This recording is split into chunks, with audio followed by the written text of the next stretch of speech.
on a chapter for my dissertation on a group known as the Brooklyn Saints. They're a group of Latter-day Saints, members of the Church of Jesus Christ of Latter-day Saints, who took a ship called the Brooklyn from New York in 1846 all the way around Cape Horn to California. And my broad dissertation is about their impact on the early development of the San Francisco Bay Area. This chapter specifically is on their impact on the religious landscape of the area, and more specifically on the reputation of their church in California, which kind of addresses the key research question there. What I'm trying to assess is, did they have an impact on the reputation of their church, and did they have an impact on the religious landscape in California?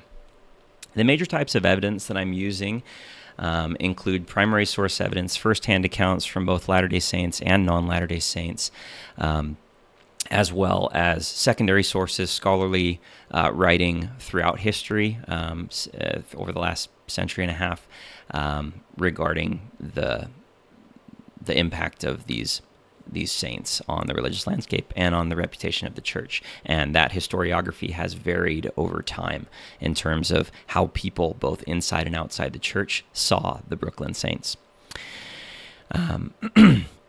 In terms of my main conclusions, there are many, but broadly speaking, it's clearly established through the evidence that I've collected that the Latter-day Saints were not a dominant religious influence in the San Francisco Bay Area other than the first year or so after they arrived, at which time they were the dominant influence because they doubled the population upon their arrival.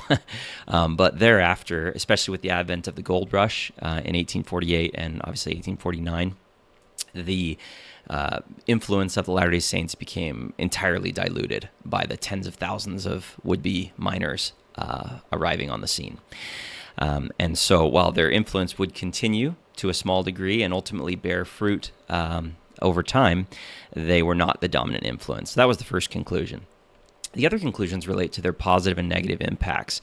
So they certainly did have negative impacts, mostly centered around their early leader, Samuel Brannan, who was a notorious hothead and had a lot of issues related to embezzling tithing funds, stealing assets from his fellow church members, being a proponent of vigilante justice in early San Francisco, among others.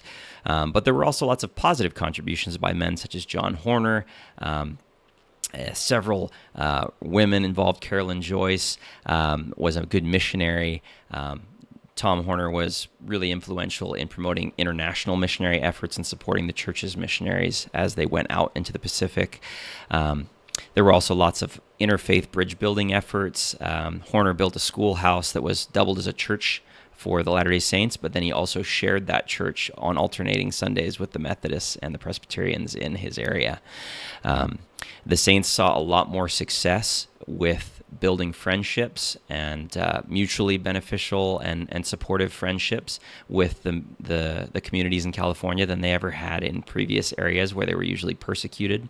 Part of that seems to be that they did less proactive missionary work and focused more on building relationships with the people around them.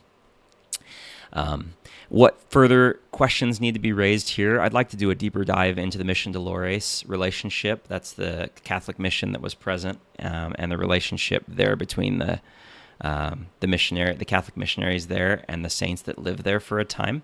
I would also like to look more into the 1850s missions that involved the Brooklyn Saints, but also were spearheaded by some of the church leaders coming from the Great Basin. I think there's a lot of interesting history and religious impact to be mined there. So in conclusion, they did have a religious impact. It was mixed, but predominantly positive, with the exception of Sam Brannan having some pretty negative things there, although his influence was largely tempered by the fact that he disassociated himself with the church early in his life. Thank you so much for listening, and look forward to continuing my research. Thank you.